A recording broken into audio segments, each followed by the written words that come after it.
Twitter's headquarters closed. It's going to be closed until Monday after many employees rejected Elon Musk's ultimatum to remain employed. Musk sent out an email, you may recall, to workers earlier this week telling them that they need to commit to long hours or leave with a 3-month severance package. Last night on CBS News Primetime with John Dickerson, John spoke with a former Twitter employee about the effects Musk has had on the platform and what could be next.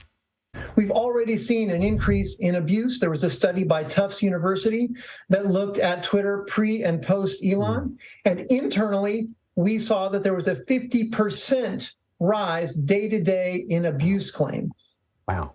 So if that's the danger of where we are now, Elon Musk has said he wants Twitter to function as a town square. Is that, based on your experience, possible if somehow it went in another direction, that it could operate as a town square in which ideas actually lead to an increase in human understanding? I think that Twitter at its best is really this empathy machine. It can be. You can learn about new perspectives and cultures that you would never think of before. But if you don't have somebody there to moderate the content, to moderate the free speech, to moderate the hate speech and abuse, it really becomes this toxic place that people don't want to be at. And we can see this across social media platforms. They all have some amount of content moderation, and those that don't, people don't want to be there. They don't want to be subjected to that abuse. So be sure to catch CBS News Primetime with John Dickerson Monday through Thursday at 7 p.m. Eastern right here on CBS News. We're going to keep up this conversation, though. Twitter isn't the only company in turmoil. As you know, the tech industry has seen a huge amount of layoffs lately, with several big companies such as Amazon and Lyft cutting back.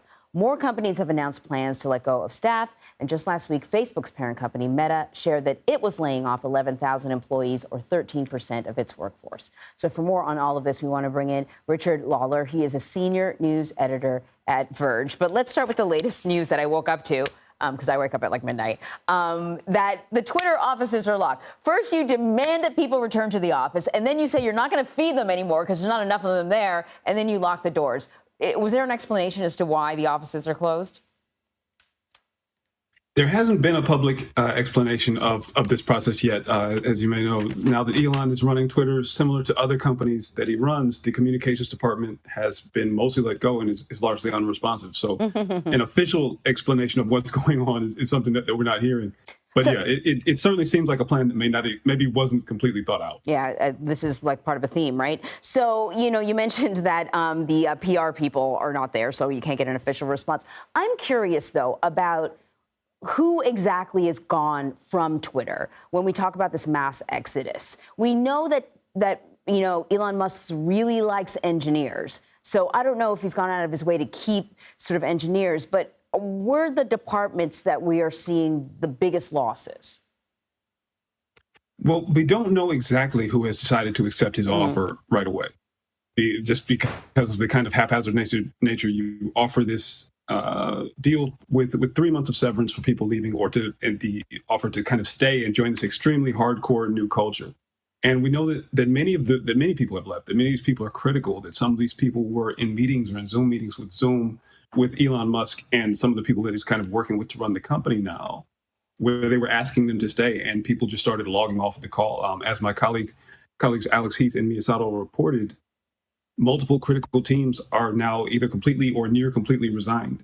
These are companies that handle things like traffic in the front end, or the people who fix things when stuff breaks, now seem to be pretty much unmanned, and it's unclear what's going to happen going forward.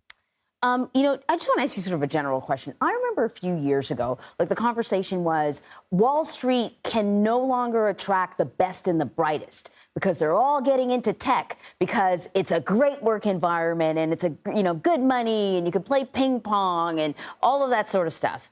And now we're seeing layoff after layoff. We're seeing Elon Musk basically demanding the kind of hours that they probably put in on Wall Street.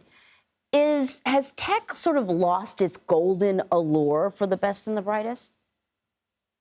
I think that is definitely true. Many of these tech workers have spent the last 5, 10, 15, 20 years being told that they're very special, that they work in an environment that's different, that they will have the opportunity to pursue the problems that they think are important or to chase these particularly difficult tasks, Right. and Make that they the are world a better especially place. skilled to do it. And now they're being treated more like a cog in a machine.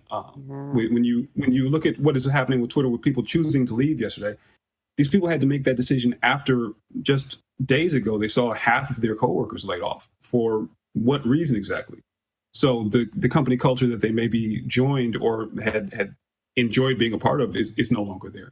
And you see that really at these other companies. You look at Facebook, or I'm sorry, Meta now, having the first mass layoffs they've ever had. Amazon reportedly is in the process of laying off 10,000 people. Yeah. People who work there in these corporate jobs may have believed that these jobs would always be there, that they were in a stable environment. Now that they no longer have that. Yeah, or that they'd be able to just go to another company. But now looks like the vacancies are tightening up. Richard Lawler, thank you very much.